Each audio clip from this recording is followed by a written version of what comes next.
Good morning, students. How are you? Hope so good at home. Today we will discuss how to initialize structure.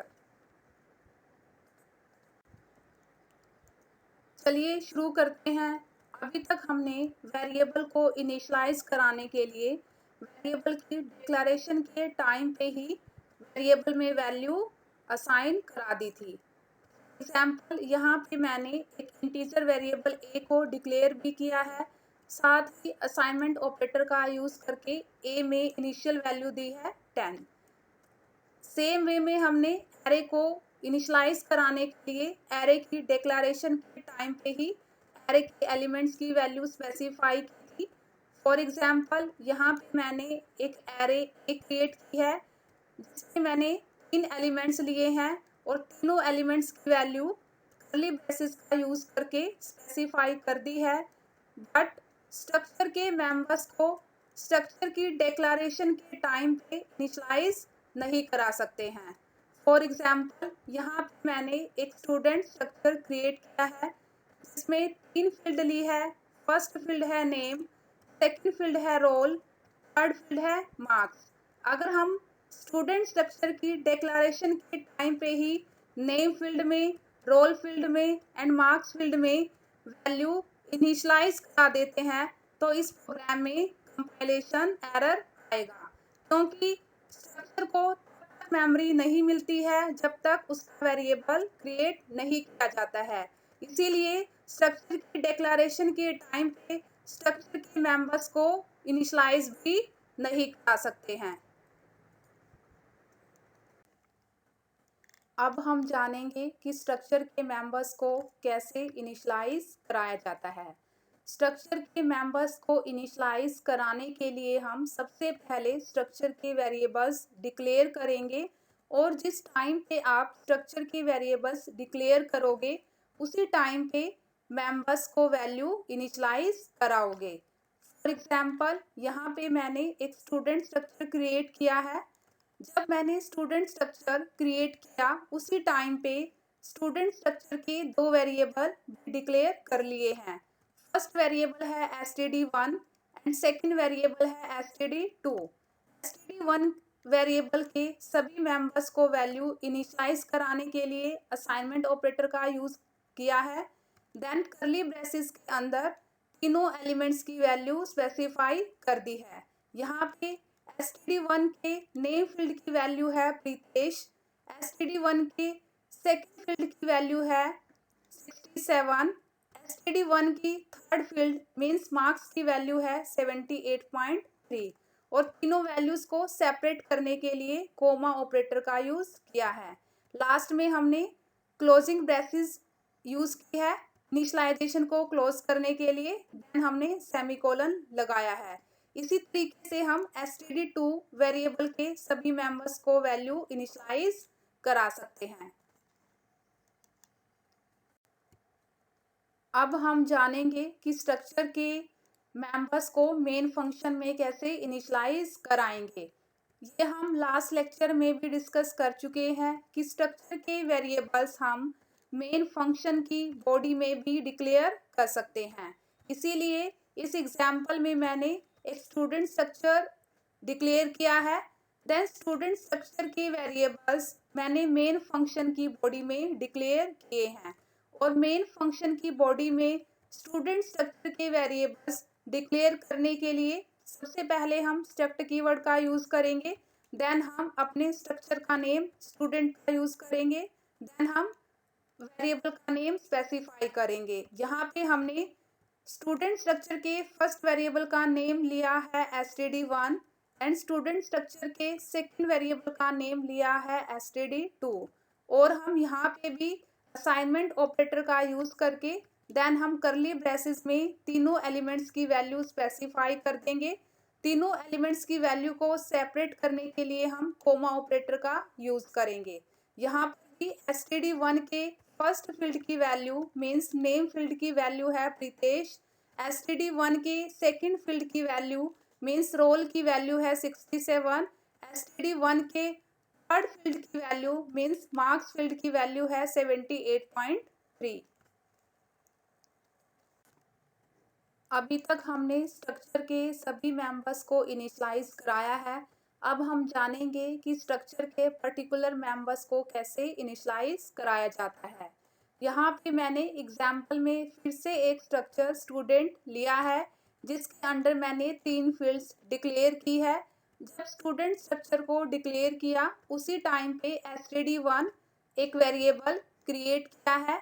std1 variable के member को value assign कराने के लिए assignment operator का use किया है। Then curly braces में मैंने जस्ट नेम फील्ड की वैल्यू स्पेसिफाई की है। यहाँ पे std1 के नेम फील्ड की वैल्यू है प्रीतेश, बाकी की फील्ड्स की वैल्यू मैंने स्पेसिफाई नहीं की है। इसीलिए रोल फील्ड्स की वैल्यू होगी यहाँ पे 0, मार्क्स फील्ड की वैल्यू होगी 0.00। यहाँ पे मैंने एक टेबल बनाई है जिसमें स्पेसिफाई किया है कि अगर हम इंटीजर फील्ड को वैल्यू इनिशियलाइज नहीं कराते हैं, उस केस में डिफ़ॉल्ट वैल्यू इनिशियलाइज हो जाएगी 0। अगर हम फ्लोट फील्ड को या मेंबर को वैल्यू इनिशियलाइज नहीं कराते हैं, उस केस में वैल्यू इनिशियलाइज हो जाएगी 0.00। यहाँ पे मैंने कैरेक्टर फील्ड में डिफ़ॉल्ट वैल्यू स्पेसिफाई की है नल। मीन्स अगर हम कैरेक्टर फील्ड में वैल्यू इनिशियलाइज नहीं कराते हैं तो कैरेक्टर फील्ड की डिफ़ॉल्ट वैल्यू होगी नल। अब हम एक प्रोग्राम बनाएंगे जिसमें हम स्ट्रक्चर को इनिशियलाइज कराएंगे, और जो स्ट्रक्चर हम इनिशियलाइज कराएंगे उसी की वैल्यूज को स्क्रीन पे प्रिंट करवाएंगे। यहाँ पे प्रोग्राम में मैंने एक स्टूडेंट स्ट्रक्चर क्रिएट किया है, जिसके अंडर मैंने 3 फील्ड्स डिक्लेयर की हैं। फर्स्ट फील्ड का नेम लिया है नेम, सेकंड फील्ड है रोल, थर्ड फील्ड है मार्क्स। स्टूडेंट स्ट्रक्चर का यूज करके हम स्टूडेंट की 3 इंफॉर्मेशन मेमोरी में स्टोर करवा सकते हैं, और वो इंफॉर्मेशन होगी name, roll and marks.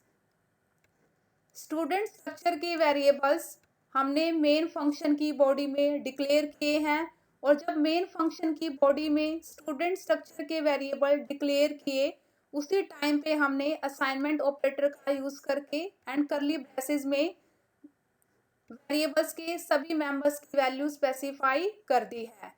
Main function की बॉडी में फर्स्ट वेरिएबल का नेम लिया है std1 एंड सेकंड वेरिएबल का नेम लिया है std2। यहाँ पे एक वेरिएबल एक स्टूडेंट को रिप्रेजेंट कर रहा है, मीन्स हमने 2 स्टूडेंट्स की इंफॉर्मेशन मेमोरी में स्टोर कर ली है, क्योंकि हमने यहाँ पे 2 वेरिएबल क्रिएट किए हैं। यहाँ पे std1 की नेम फील्ड की वैल्यू है प्रीतेश, std1 की रोल फील्ड की वैल्यू है 67, std1 की मार्क्स फील्ड की वैल्यू है 78.3, std2 की नेम फील्ड की वैल्यू है डॉन, std2 की रोल फील्ड की वैल्यू है 62 एंड std2 की मार्क्स फील्ड की वैल्यू है 71.3।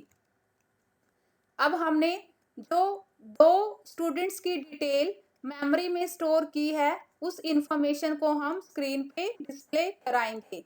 इसीलिए मेन फंक्शन की बॉडी में प्रिंटफ स्टेटमेंट का यूज करके सबसे पहले फर्स्ट स्टूडेंट की डिटेल प्रिंट कराई है, जिसमें हम सबसे पहले स्टूडेंट का रोल नंबर, स्टूडेंट का नेम एंड स्टूडेंट की मार्क्स स्क्रीन पे प्रिंट करवाएंगे।